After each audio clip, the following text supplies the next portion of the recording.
Мэдээж би номын YouTube суваг хөтлөөд явж байгаа юм чинь ном дуртай гэсэн үг. Гэхдээ хичнээн номд дуртай байлаа гэд зарим нэг номыг яаж чичээгээд уншиж чаддгүй. Тэгэд энэ халуун өдөр өөрийнхөө уншиж дуусгаж чадаагүй хейтэлдэг, үзээ яддаг тэр номнуудын талаар ярих гэж бодлоо.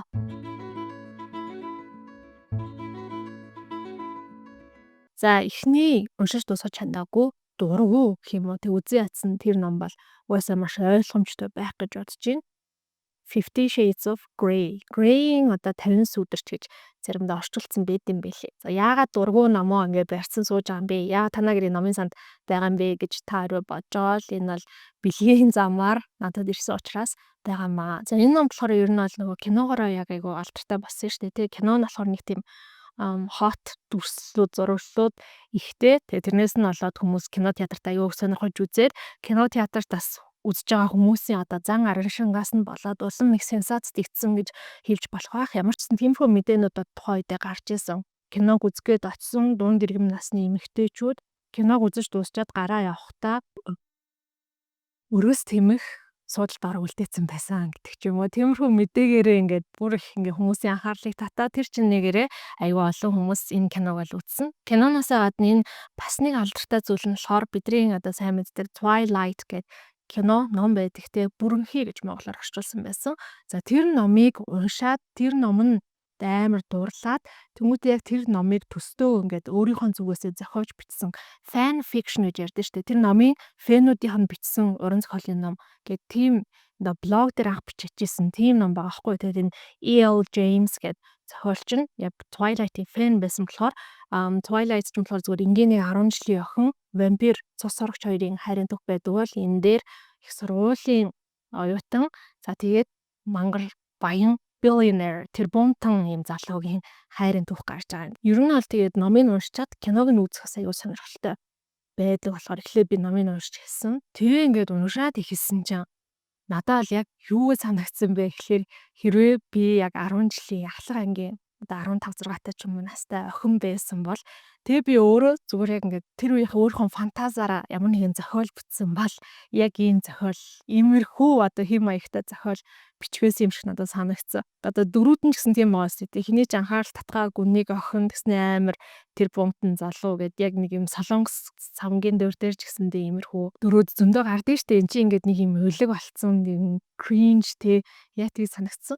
Тэгэнгүүтээ ингээ уншаад исэн чинь бүр одоо шинэ англиар би уншиж байгаа хгүй бичлэгийн хэлбэр амар мяа англи хэл бол миний унган хэл биш хоёр дахь сурсан хэл тэгмүүд яг над чиг юм хоёр дахь сурсан англи хэлийг ашиглаад өсвөр насны охин бичиж байгаа юм шиг яг тийм л мэдрэмж төрүүлсэн ном. За тэгээ номын гол дүр болохоор Anastasia Steele гэдэг охин байгаа хгүй их сургуулийн оюутан тэгмүүд тэр бүр ингээд ямар ч тэр нь тийм одоо personality гэж ярьдагтэй зан чанар төв хүний онцлог энэ төр байхгүй яг л нэг юм норсон нойлын цаасны талаар уншаад байгаа ч юм шиг.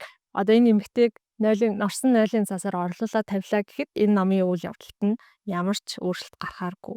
Тийм хэмжээний дөрвөн уйтгартай нэг зохиолын premise гэж ярьдагтэй ерөнхий нэг юм агуулга нь уйтгартай бичлэг нь муу. Тэгээ би номыг бол яг 50% уншсан. Гэтэ энэ 50%-ийг уншаад бол бүр ингээд үнэхээр үсээ зулгаасан. За тэгээ энэ охиныг бол их сайхан амбардад авмаар юм шиг санагдсан. Тэрний дараа за энэ номыг бол би үнэхээр барахгүй байна гэж бодоод энэ номыг уншиж дуусаагүй. За хоёр дахь ном нь болохоор би цаас ном нь авахгүй Kindle дээр бас яг уншиж хэлсэн. Тэр нь болохоор та бүхэн гээд мэдж байгаа байж магадгүй Colleen Hoover гэдэг нэг зохиолч ковид үед ялангуяа бүр амар алдартай болол TikTok-оор одоо ном уншдаг креаторууд бүгдээрээ л Colleen Hoover-ийн ийм ном, тийм ном гэд яриад байсан. Тэр дундээс нэг ном нь болохоор It Ends With Us буюу энэ бүхэн биднээр дуустдаг гэдэг нэртэй ном байсан. За тэгээ энэ ном болохоор өнгөрсөн жил 24 онд кино болсон. Гол дүрт нь Blake Lively Gossip Girl-ийн одоо гол дүр тоглож исэн жүжигчин эмэгтэй тоглоод за тэгэнгүүтээ тэр киноныхон гол дүр эрэгтэй болон найруулагчийн одоо дүрийг бүтээсэн Justin гэдэг залуутай бүүн хэл ам болоод одоо нэг шүүхтэлцээд явж байгаа нэг тийм алдартай кино, алдартай ном байгаа штэ тий. Номыг уншиж эхэлсэн. Одоо энэ номын яг ямар утга агуулгатай гэдэг талаар мэдээлэл нь болохоор TikTok-оос авч байгаа байхгүй. Тэнгүүд TikTok дээр креаторууд энэ ном бол гэр бүлийн хүчирхийллийг харуулсан. Энэ хүчирхийллийг яг хэрхэн одоо таслан зогсоож байгаа тэрийг ингээ харуулсан ном юм гэл. Тэр айгу ам сайтай байгаад гэсэн. Тэгээ ингээ уншсан чинь эхний хуудаснаас шууд ингээ кринжилж хэлсэн ингээ. ингээ cringe болт шүү дээ. Яасан бэ гэхээр гол дүрийн ингээ эмэгтэй бас гарч байгаа байхгүй юу. Тэгээд их сургуулийн оюутан баян аав ээжтэй ч лөө одоо тэрийг яг сайн санахгүй байна. Тэгсэн нэр нь болохоор Lily Blossom Bloom гэдэг нэртэй. Lily ч юм болохоор сараа нэлөө тийм нэртэй цэцэг штэ. Blossom цэцэг, Bloom бас яг цэцэг гэдэгтэй холбоотой өгнүүд.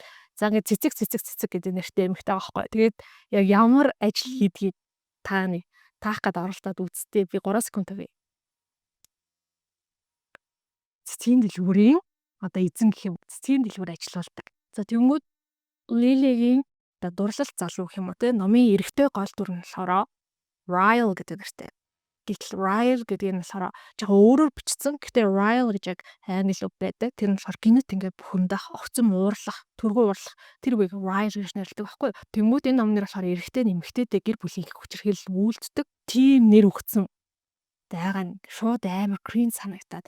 Тэнгүүд ингээд уулзж байгаа нь гэсэн чинь хоёулаа харанхуй шин байшингийн дээвэр дээр нөгөө Лилиэн ингээд байшингийн дээврээс доошоо хөлөө өнжуулаад сууж муцсан гэдэг ч юм уу те нэг тийм эмо тэрнээ тэр нь болохоор нэг юм cool эмо биш cringe эмо гэх юм уу нэг тийм би яг ингээд нэг юм 10 жилдээ байхдаа cool эмэгтэй дүр гэж чи нэг эмэгтэй дүр бүтээдэг гэсэн бол би яг тийм дүрийг тэгж сууж агаар бүтээх байсан байх гэж надад бодогдсон. Тэгээ ингээд бүр яа харахгүй ингээд тэр ярьж байгаа одоо харилцан яриан ч юм уу тэр бүх зүйл намайг бүр кринжлүүлээ. Тэгээ би цаашаа ингээд уншиж чадаагүй. Тэгээ би яг энэ бичлэгийг хийхгээ бодож байхдаа нэг зүйлийг анзаарсан. Түрүүний ярьсан энэ 50 Shades of Grey бол хэрвээ би 14 5 6 настай өсвөр насны охин байхдаа намайг өөрхөн фантази ном бич гэвэл иймэрхүү юм маягтай ном бич байсан. It Ends With Us болохоор хэрвээ би яг нэг 21 2-т тэг намайг фантазиараа нэг ном бич гэвэл яг тийм ном бичвэсэн юм шиг одоо санагдсан. Би болохоор өөрийгөө мундаг бичдэг гэж ерөөс огт хэлээгүй. Бүр яг эсэргээрээ би бас амар муу бичдэг учраас яг энэ номнууд над шиг тийм хэмжээний муу бичсэн байна гэдэг утгаар ярьж байгаа шүү. За 3 дахь ном. Энэ ном болохоор уйл нь бол амар хүлээлттэй байсан. Энэ номын талаар би Instagram-да бас оруулж исэн. Хэрвээ та бүхэн намаагаас Instagram дээр дагах юм бол би ингээ хандла дэлгэцэн дээр хаа нэгтээ биччихье. За энэ болохоор Туркийн зохиолч Элиф Батуман гэж зохиолж байгаа. Энэ зохиолчийн The Idiot буюу Маанаг тэнэг гэдэг утгатай үг шүү дээ. Тэгээд яг Достоевский зохиолчийн басарсан. Достоевский зохиолчийн The Idiot гэдэг нэртэй ном байдаг. Тэр номноос санаа аваад номондоо ингээ Idiot гэдэг нэр өгсөн байгаа хгүй. Тэгээд энэ ном нь болохоор Pulitzer-ийн шагналын финалист гэж байгаа. Финалийн шатанд нь шалгарсан гэсэн. Pulitzer ч юм бол яг ингээ тийм сэтгүүл зүй болон одоо уран зохиолын төрөлд жил алган өгдөг юм алдартай нэр хүндтэй шагнал шүү дээ. Тэгээд миний ойлгосноор л мэдээж уран зохиолын төрөлд хамгийн нэр хүндтэй шагнал Нобель, хоёр дахь нэр хүндтэй шагнал нь бол яхахгүй энэ Pulitzer байдаг аахгүй. Тэнгүүд ийм ном. За тэгээд би ч нөгөө Туркт сурч төгссөн болохоор турк зохиолчийн ном дэр нь нэлээд сонирхолтой.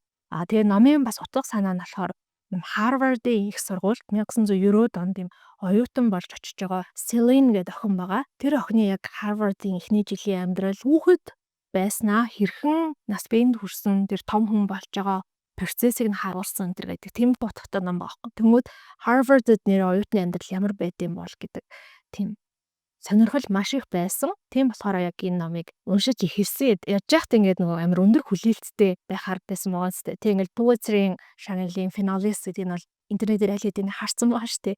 За тэгсэн чинь энэ болохоор хэд удаатай юм бэ? 430 орчим хуудастай юм байд.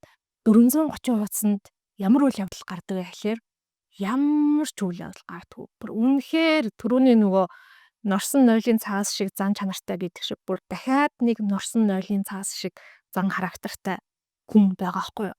Тэгээд энэ зохиолын болохоор нөгөө энэ зохиолч ба нөгөө өөрөө яг Harvard-д тэр сурж исэн амьдралынхаа түүхээс сэдвлээд ингээ өөртөө тохиолдсон зүйлээ бичсэн. Тэгсэн чинь хамгийн гол нь яаж бичсэн бэ гэхээр үнэхээр жигнэсээ бүх зүйлийг байгаар нь бичсэн. Би өглөө ослоо, кантинд очиод тийм хоол идлээ. Тэрнийхэн дараа тийм хичээлдээ суулаа. Тэгсэн чинь багш тэгж хэллээ. Тэгээ би тарж ирээ дотор ойрныхаа өрөөнд орлоо. Тэгсэн чинь надад тийм мэйл ирсэн байна. Тэгээд надад манай ангийн тийм залуу таалагдаад би ийм мэйл явуулсан чинь надад хариу ирээгүй. Тэгээ дараа нь би ингээ гэрийн далуураа хийлээ. Тэгээ байжсан чинь манай өрөөний охин орж ирлээ гэд энэ бүх зүйлийг яг ингээ бичсэн байгаа хгүй. Гол дүрийн охин зохиолчтой яг ижилхэн ингээд Оросын уран зохиолчийн хэлээр хичээл авч байгаа. Тэгээ тэр зүүн Орос руу оюутан солилцоогоор явах тийм боломж гардаг. Тэгээ би хүлээсэн. Би үнэхээр маш их найзаа тэр Оросд очиод ямар нэгэн гой зүйл тохиолдох байх, ямар нэгэн хаалт явдал тохиолдох байх. Вау гэдэг нэг тим юм нь эцээцэд Оросд очиод гарч ирэх байхаа гэсэн чинь бас ингээл Оросд очсон чинь би тэр гудамжаар яваад тэгээ бид нар ингээд тэр айлд очиод тэгээ ийм Орос хоол идээд гээл ингээ өргөжлээд байсан. Тэгээ би баг энэ номны 90% нь уншсныхаа дараа бүр үнэхээр би үлдсэн 10%-ыг нь уншиж чадахгүй юм байна гэд бууж өгсөн. Гэхдээ тэр 90%-д нь хүрх хүртэл надад л үнэхээр амар өөдөгтэй. Энэ ном нь бас дуртай таалагдсан хүмүүс байх юм бол уучлаарай. Энэ бол гэхдээ ингээд яг зөвхөн миний л бодол шүү дээ. Энд чинь ингээд Pulitzer-ийн шагналын финалист болсон номыг одоо уйдгартай гэж шүүмжилдэг. Би ч бас хин ч юм дээ. Дараагийн бас хүлээлт өндөртэй байсан. Kindle дээр ингээл худалдаж авч байгаа шүү дээ. Тэр чинь ингээд нэг номыг $10 ч юм уу $15 ч юм уу ингээл худалдаж авч байгаа. Дотроо ингээд би энэ номыг яах уу гэж бас өнгөндөө жоохон нарийнж байгаа л за энэ номыг үнэхээр дахиад нөгөө TikTok-оор, YouTube-ээр хүмүүс хүүрхэн гоё ном гээд байгаа юм чин одоо энэ номыг би аваад уншаад үзье гэж бодоод авсан нэг ном байгаа байхгүй юу. Энэ номыг болохоор ингээд нөгөө халуун дулаан тэрвэрлт шиг ном байсан гэж хүмүүс айгүйх одоо дүрсэлсэн байсан. Тэнгүүд тэр халуун дулаан тэрвэрлтийг би бол ковидын үед мэдрэмээр санагдаад тэгээ энэ номыг авсан. За энэ ном болохоор The House in the Cerulean Sea гэдэг нэртэй ийм ном байгаа. Cerulean ямар хэцүү вэ? За энэ нь болохоор нөгөө юм цэнхэр өнгөний нэг юм shade туяа юм байна л да. What you don't know is that sweater is not just blue, it's not turquoise, it's not lapis, it's actually cerulean. За яг энэ цамцны өнгө байгаад байгаа аахгүй. Ийм цамцны өнгөтэй тэнгисийн ирэг дээрх байшин гэдэг нэртэй. За энэний утга санаа нь болохоор юу юм бэ гэхээр хамжаах юм фантази тал руугаа гэх юм уу, Harry Potter шиг юм шиг, House Moving Castle юм шиг тийм фантази тал руугаа. Тэгээ би бас өөрөө ер нь тиймэрхүү фантази номонд дуртай болохоор уршиж бодсон. Одоо номын утга санаа нь болохоор нэг юм Linus гэдэг одоо усад ажилладаг нийгмийн ажилтан хүн. Cerulean хөнгөтэй далайн ирэг дээр байгаа байшин асрамжийн газар байдаг. Тэр асрамжийн газар болохоор айгүй өвөрмөц онцгой хүүхдүүд ингээд амьдард юм байна л да. Тэнгүүд тэр асрамжийн газрыг хаах уу нээх үү гэдэг юм асуудал гараад ирсэн. Яагаад тэгэхээр асрамжийн газартай ойрхон байдаг тосгоны иргэд болохоор тэр хүүхдүүдийг тэнд асрамжийн газарт байхыг нь хүсэхгүй байгаа. Яагаад тэгэхээр жишээлбэл тэр хүүхдүүдийн нэг нь гэхэд сатан чөтгөр сатаны хүүхэд гэж байгаа байхгүй юу. За тэнгүүд тэр ямар шохон хүүхдүүд дөрүүд гарч ирэх юм бэ гэдэг нь ойлгомжтой болж байгаа юм. За тэнгүүд энэ ах бол очоод тэр хүүхдүүдийг одоо үнэхээр судалж үзээд цаашдаа энэ асрамжийн газрыг яах вэ? Хэрвээ асрамжийн газрыг байхаа болгочих юм бол энэ хүүхдүүдийг яах вэ гэдэг нэг иймэрхүү үйл явдал гараад тэгээд би болохоор яг тал хүртэл нь уншсан. За энэс цаашаа болохоор үргэлжлүүлээд яг мань ах бол нөгөө хүүхдүүдэд ч амар сайн болол тий хайртай болол нэг нэгэндээ хайртай болол сахилгуудаа л өмүүлээл одоо тэр сатаны хүм бол гэрэг мэрэг тарьдаг. Тэнгүү тэр мэрийг ухааруулж мухааруулаад тиймэрхүү үйл явдал гарт юм шиг байгаа юм. Тэнгүүд нэм бүрхэн онцгой зүрх сэтгэлд нэм халуун дулаан мэдрэмж төрүүлэх зорилготой юм шиг энэ ном болохоор надад зөвхөн хөндий хоосон тэгээд дүр үзүүлээд байгаа юм шиг санагдсан гэх юм уу. Одоо юу гэдэг зохиолч маань өөрийгөө аюу мундаг лаг ном бичиж ийн гэж бодоод байгаа юм шиг тийм мэдрэмж надад төрөөд байсан. Дүр мөрөөд нь одоо жишээ нь тэр хүүхдүүдийн дүрүүд гэхэд аюу хэтрүүлэхтэй нэг тийм үнэмшилгүй тэнгуү тэдний хооронд үүсэж байгаа тэр нэг сэтгэл хөдлөлийн харилцаа энэ төр нэг л тийм үнэмшилгүй cringe тийм санагдаад байсан учраас энэ номыг бол би цаашаага уншиж чадаагүй. Гэхдээ яг нөгөө талаас энэ номыг илүү юм жоохон хүүхдүүд яг өсвөр насныхан ч юм уу тийм хүүхдүүд ингэ уншсан бол илүү таалагдах байсан байж магадгүй гэж бодсон. За тэгээ өнөөдрийн үзэн ядах байгаа хамгийн сүүлийн ном болохоор My Year of Rest and Relaxation. За энэ болохоор би бас дахиад нөгөө TikTok-ийн од болсон номууд дундаас сонгож авч уншсан байхгүй. Ер нь интернетээс ингээд яг номын recommendation те хүмүүс интернет дээр ингээд ном санал болгох. Тэгээ хэр олон хүн санал болгож ийн тэр нь юусоо хамаагүй яг олон хүн санал олголоо гэд сайн ном байна, гоё ном байна гэдэг утгатай биш байгаа байхгүй юу. Гэтэ ингээд та бүхэн сая сонссон бол би энэ номнуудын нэлээд хэдийг нь TikTok-оос ингээд хараад уншсан гэж яриад байгаа сте те. Тэгэхээр би ингээд TikTok-т одоо хууртагдах гэдэг чи юу гэдэг вүлээ? Дугтуулах. За хууртагдаж ханахгүй байгаад байгаа байхгүй. Тэгээ ямар сандаа дахиад ийм ном уншсан. Гэтэ энийг бол би дуустал уншсан. Яа тэгэхээр би номноос үнэхээр please гуйж ин тэг ингээд ямар нэгэн яг тэр нэг өстой өгөх гээд байгаа зүв зүйлээ өгчөөчтэй гэж аюу хүссэн. Миний одоо амьдралын амарсан үндсэн 1 жил гэдэг утгатай ч юм иймэрхүү ном байдаг. Намын үйл явдал нь болохоор 2000 оны намар ихэрж байгаа. За энэ дээр болохоор 24 настай залуу хүн, хөөрхөн, царайлаг. За яг ингээл нөгөө бүх надаас иймэрхүү дүрүүд нэг тийм таалагддаг юм шиг аамаа. Яг энэ бүх юм нь төгс, баян, царайлаг, тэгснээ авьяастай, ухаантай гэдэг ч юм уу те. Одоо бас нэг юм таалагдаагүй. Тэгээ бас л TikTok-оос харсан нэг ном байгаа хгүй уншиж эхэлсэн. Daisy Jones and the Six гэдэг. Энэ ном дээр ч гэсэн яг л гол дүрийнх нь охин нь алдартай рок хамтлагийн дуучин болчихж байгаа юм. Гэхдээ тэр охин болохоор ерөөсөө дууны хичээл аваагүй. Цаанаасаа юм гоё дуурдаг. Тэгснээ цаанаасаа модель шиг харагддаг. Цаанаасаа амар царайлаг гэдэг ч юм уу. Яг нэг тийм бахар амар өнөвшлгөө. Тэгээд надад тиймэрхүү дүрүүд нэг таалагддаг. Тэнгүүд энэ номын яг энэ гол дүрийн эмэгтэй бол яг л тийм бүх зүйл ингэ төгс бүрдсэн. Тийм хүн байх боломжгүй юм шиг тий. Тэгэнгүүтээ яадаг вэ гэхээр ээж аав нь нас барсан. Тэгээ мань хүн болохоор өөрөө насар их өв хөрөнгийг нь өвлөөд авцсан. Тэрөөс ааж байгальтай байж чаддгүй. Сэтгэл гутрцсан. Тэнгүүтээ энэ хүүхэн юу шийддэм бэ гэхээр би ерөөсөө бүтэн жил урдна.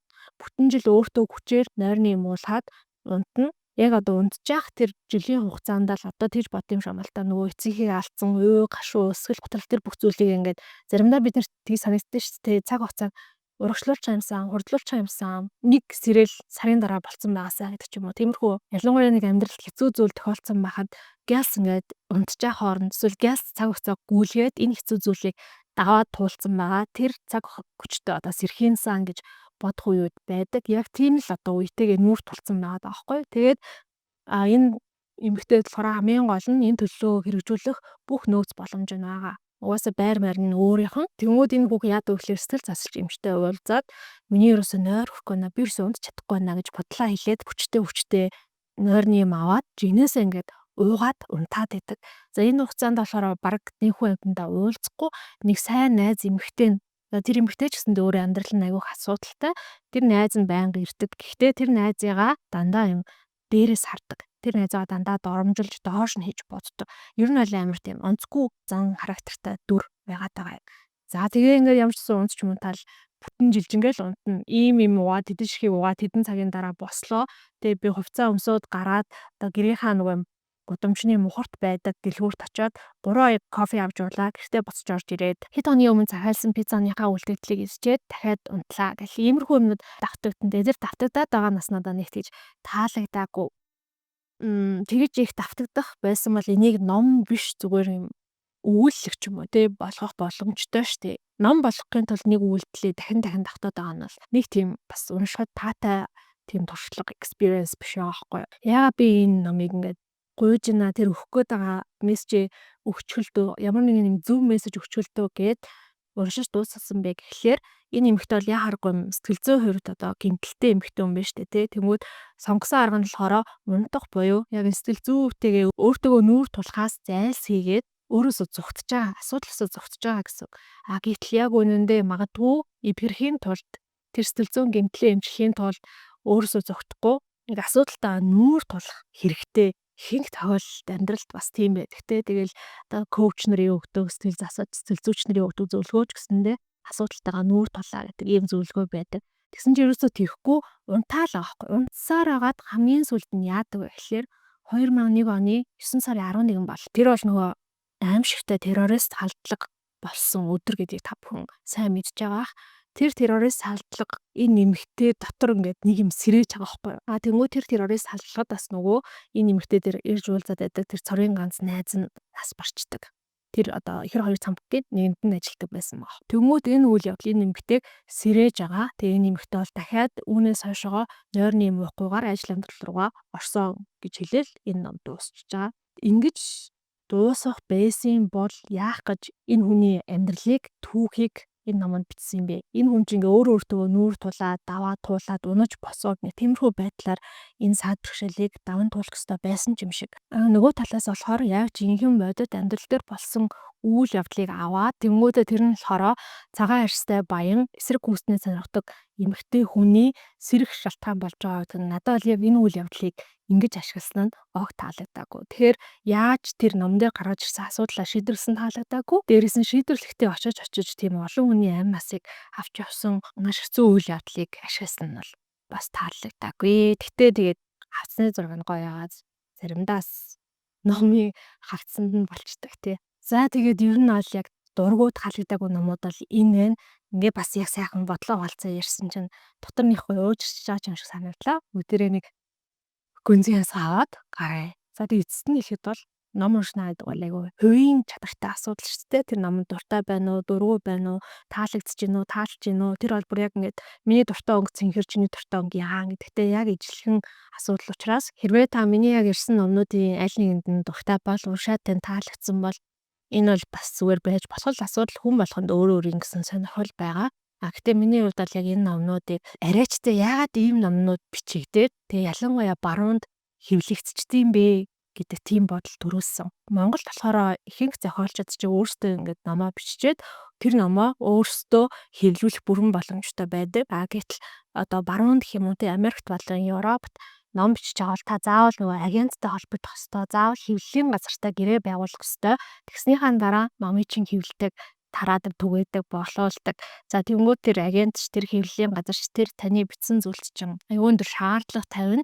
Тэгээ тэр өндөр шаардлагыг нь одоо ингээд давж гарсан номнууд гэж бодохоор бас сонир. Гэхдээ нөгөө талаас бол мэдээж сайн бичигдсэн биш гэсэн их зарагдах, их борлуулалт олон тоогоор борлуулагдаж болох номнуудыг сунгаж зарах нь мэдээж бас зах зээлийн нэг зарчим баг л та. За ямар ч гэсэн энэ номнуудаас би ингээд цагаа өрсөн өшөөгөө аваад контент болгож хувирглаа. Тэгээ та бүхний бас хамгийн дургу за арайчтай гэж бодсон ном байвал тэр номоо ингээд комментээр үлдээгээрээ би ганцаараа хейтер гэдгийг мэдрэхгүй бүгдээ хамтдаа энэ балер халуун өдөр хейт хийцгээ.